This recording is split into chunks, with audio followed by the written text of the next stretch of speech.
Hi there, this is Ella Starr going over the key races and bets for Saturday, April 10th, brought to you by amwager.com, AMWAGER.com, a great legal online betting source with most tracks in North America and legal in most states. Amwager.com. You can also get the written version of this key races and bets video at amwager.com by clicking on How to Bet and Ella Starr's blog. Check it out while you're there. Become a member. It's free.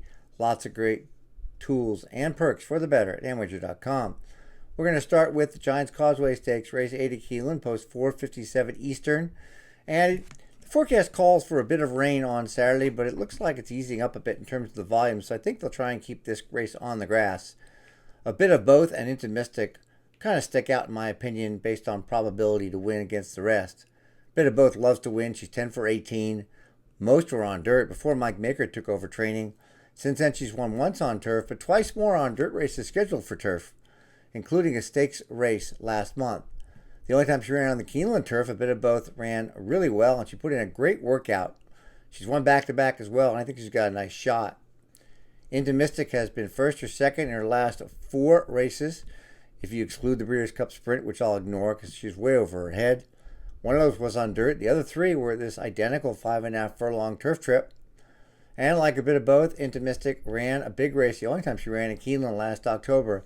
That was in the Buffalo Trace Franklin County Stakes, in which she led at the 8th pole, battled down to the wire, lost by a nose. I think a win bet on a bit of both is called for, 2-1 or more. It's unlikely Into Mystic will go off at 2-1 or more, but if so, you can make a win bet as well. In case you do make 2 win bets, a Dutching tool really helps you out. It lets you pick the amount you want to bet or the amount you want to win, and it does allocate your wagers based on the odds. Free Dutching tool is available at Amwager among many other perks. For the exacta, we're going to bet a bit of both and Into Mystic over a bit of both Into Mystic, LZ, and In Good Spirits. You can also play a trifecta using the same 4 horses in second and third. We're going to go up the coast, or go up to the north coast for the Dangerous Hour Stakes, race 8 at Aqueduct with a post of 5.19.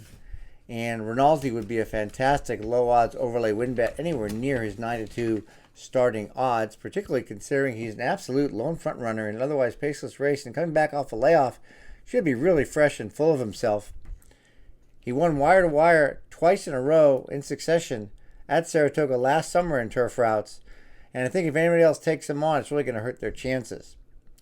Delaware opens at 10-1, part of an uncoupled entry with heavy 7-5 morning favorite Analyze It, and I think Delaware is a better bet.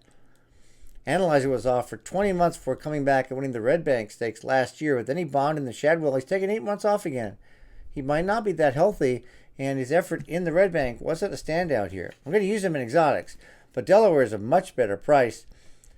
He must be respected at 10-1 in spite of not being a standout, certainly.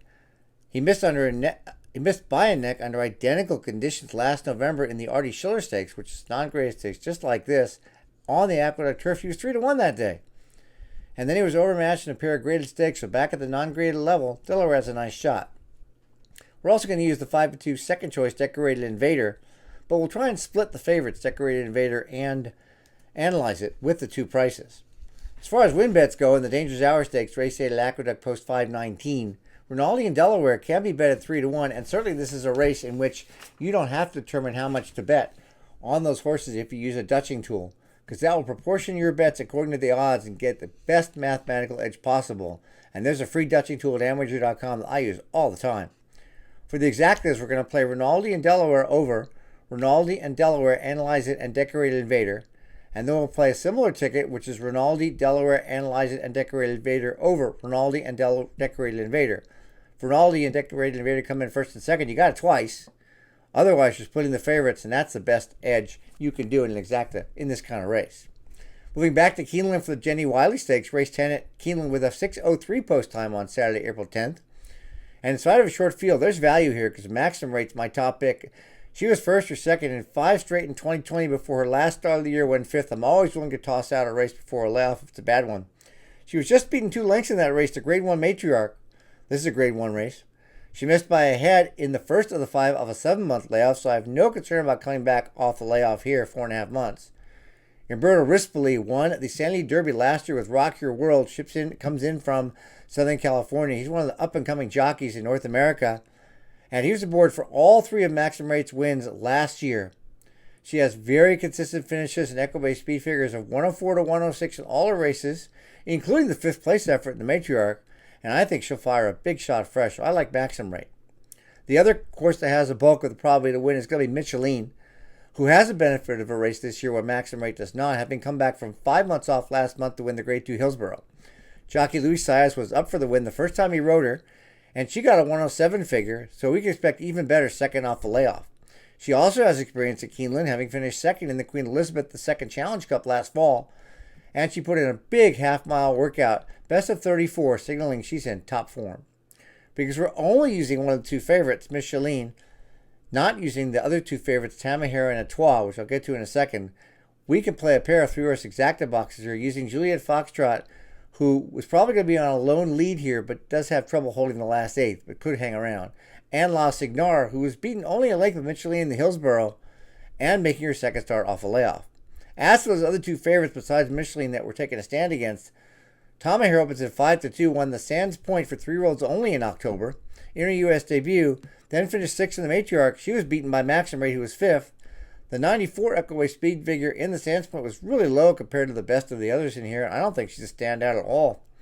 Then Etoile won the Grade 1 E.P. Taylor last fall, but that was a 1.25 miles. I think a 1:16 on the comeback is just a prep. I don't think she's a short runner. I think she needs a 1.25 miles, and I'm going to take a stand against her. In the Jenny Wiley race 10 at Keeneland, post 6:03 Eastern, Maxim Rate's win bet at 5-2 or more.